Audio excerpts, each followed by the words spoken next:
So you may be asking yourself now, how should I use it? Well, let me clarify that for you. Because null being one of those contentious things, it is quite difficult to pick and choose when to use it. And so I want to give you 3 guidelines, solid principles that can help you make a decision. Now, be aware that most of the times, these decisions should be talked over and decided as a team rather than the individual, because it is important that everyone knows why you are making something nullable. If that is a hard set requirement on your team, if you have guidelines in place, you can follow those. But here are some general things you can look at. Is my data optional or required? Now, what do we mean by that? Well, some data that you store may be optional, and some data may be required. Optional data could fall into the category of, well, we may know this at some point, but when they sign up, we don't. And required may be stuff like first name, last name, date of birth, email address, all of that good stuff that you need to be operational as a company. So what would fall under optional? Well, you've probably done those apps where you sign up and then it starts asking you a bunch of questions like a survey, kind of like what Apple Music would do. And it starts asking you your music preferences.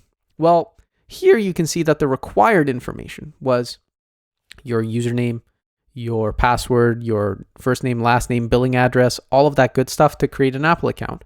And then when you go into Apple Music, well, when you signed up for Apple, you didn't automatically sign up for Apple Music, right? You signed up for your iPhone or your App Store or whatever. And that was the base information you gave them, the billing address and all that good stuff, the payment information. And so now you can look at the database and say, well, okay, they have all of that required information about me. And so what would be optional? Well, when you sign up for Apple Music, that is a product offering that they have. That is not something that is immediately tied into you having an account. It is something that they are offering you on the side. So it stands to reason that a lot of that information around your music preferences, around your listening activity, all that stuff, that is unknown to them. They don't have that information. Now, at scale, they have different operational mechanisms to catch that. They may run all of your music preferences on a separate database, for instance. But let's just go the simple route. Let's think about it in the most simple way. Well, if you looked at this as one table of user preferences for example purposes, well, you could look at optional data as being that music preference, because you don't know that up front. You don't ask that during the registration process, and you don't know it immediately. So it could theoretically be nullable. That ties into future info. Optional info is often future info. Usually when you have optional information, it is information that you are going to either get in the future or get at some point in the user process. And then you have to think about your rationale. You have to think, well, if I make this nullable, what impact is that going to have? You have to think of all of the edge cases. Now, how do you think of those? Well, what ties into that? Well, it is important that you take into account what type of product you are trying to offer and talk to the teams that are going to build those products. Communication is the vital part of an organization. You may look at data as a database, but building software is about teamwork. Teamwork makes the dream work. I can't say that enough. Get farther together than you do alone. You go fast alone, you go far together. So, always build a rationale and build a team opinion.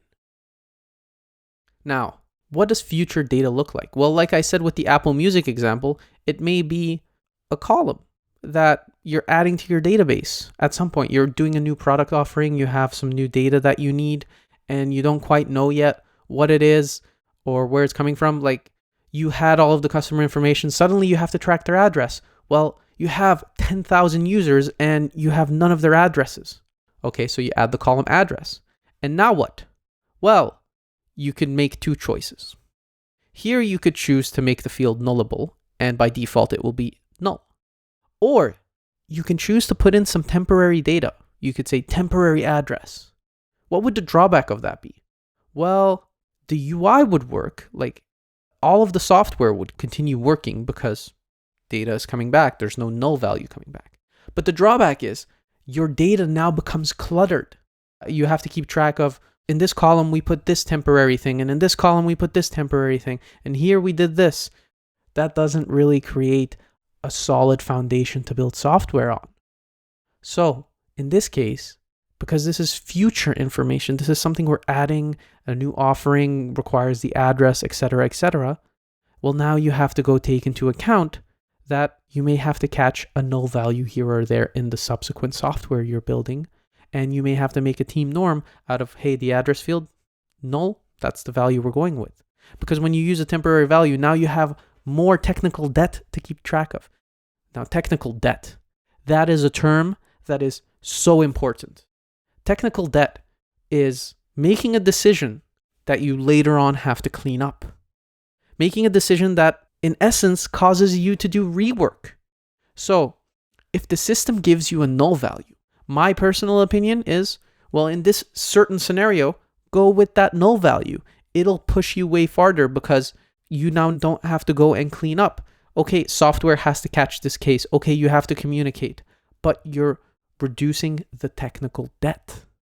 That is a key term that we should always keep in mind. Is what I'm doing going to cause rework later? Is what I'm doing going to harm the team later on? Decisions like that is why team norms are important. Working on software, working on databases is a team sport, not a solo race. All right, so now I hear you asking, well, Mo, I get that I shouldn't use nulls, and I get that in certain scenarios I can use nulls. But what does that mean for my queries? What does that mean for me as an individual when I'm writing the queries that are going to be consumed? Well, my core principle in software is be defensive. Be defensive. Play on the defense.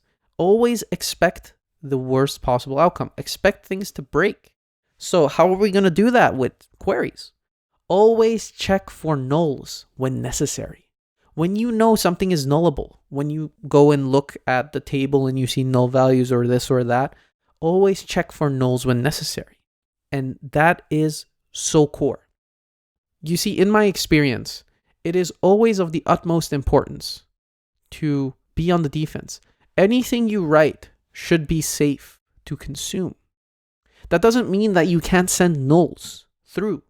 It means that when you're trying to do complex calculations, you should always check for nulls when possible. When you're trying to do complex queries, make sure you catch those nulls because they may just cause a bug. They may just cause something to have the outcome of null. So how do we do that? Well, one, we want to filter out the nulls. We want to filter them out. We don't want them in our result set. And we are now filter masters. Okay, there's still a lot to learn. Let's be clear. But we are solid right now. We know all about the where clause and how to filter out things. So we want to filter out those nulls. How do we do that?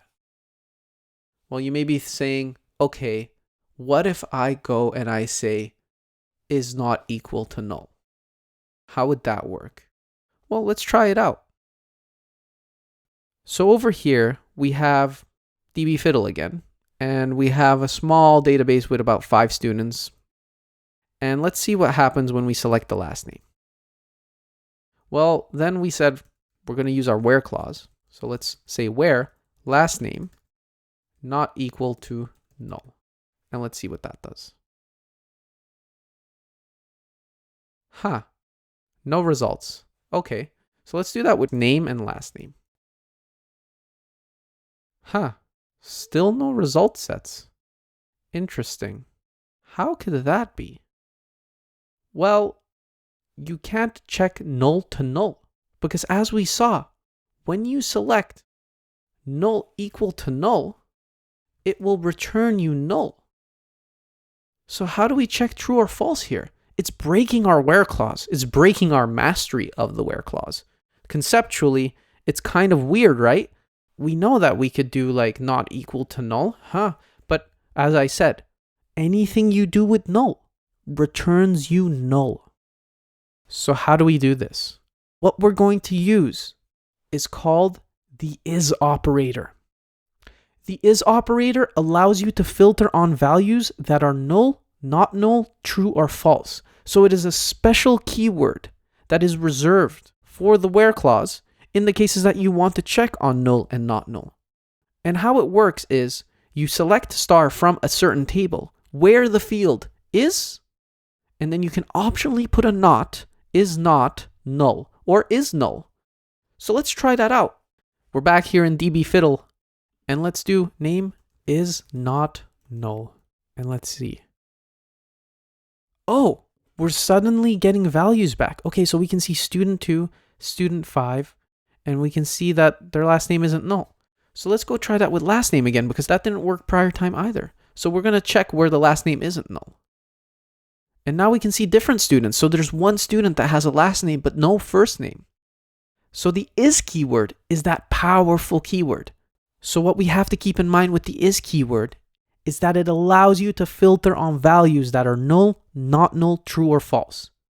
It is extending our understanding of how to write filters. You can use the is for null, not null, true, or false.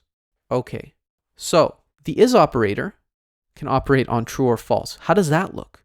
Well, you remember when I said if your field has text, you could leave empty text in there. Well, you could do something like this. Select from certain table where a field, a column, is equal to empty, and then we could say is not false. So we could invert it. We could use the not keyword like this. Remember when we said that we could say exclamation mark equals is not equal to? Well, this is another way of writing that. We could say is not false. So if we said that, we're saying where the field equals to empty is not false. That's basically is true. Confusing, right? That's basically the same as saying is true. So we're saying where the field is empty. So we could say is not false or is true. So there's a lot of different ways you can use this is operator. This is kind of a messed up way of writing it, I'll be fair, but it's to show you the nuance of the power of these keywords and how you can chain them. So you can use is not null, you can use is not false, is true. You can do a lot of different things here. So here we're saying where the field is equal to empty. I didn't need to add this to the end. I didn't. It was unnecessary, but it is possible because it's more explicit. You see what I'm saying here? There's a lot of different ways that we can chain and use things to make our queries more powerful. So what if we did it with a number? Well, if we did select star from users where age is equal to 20 is false, we're saying everyone that is not 20. Now, you remember when we did it the other way around? We could say where not age is equal to 20 or where age exclamation mark equals 20. So a lot of different ways to write a true or false where statement. And it's up to you to determine what you like more. Personally, I like with numbers the not equal sign more. It reads better. It tells me I am operating against a number. And I like to use the is keyword or other keywords when I'm operating against different types of text fields. Now I hear you asking, well, Mo, what if I want to replace the null values? What if I want to show something else when I do a query? What if I want to prettify my data that has null values? Well, let me show you how to do that.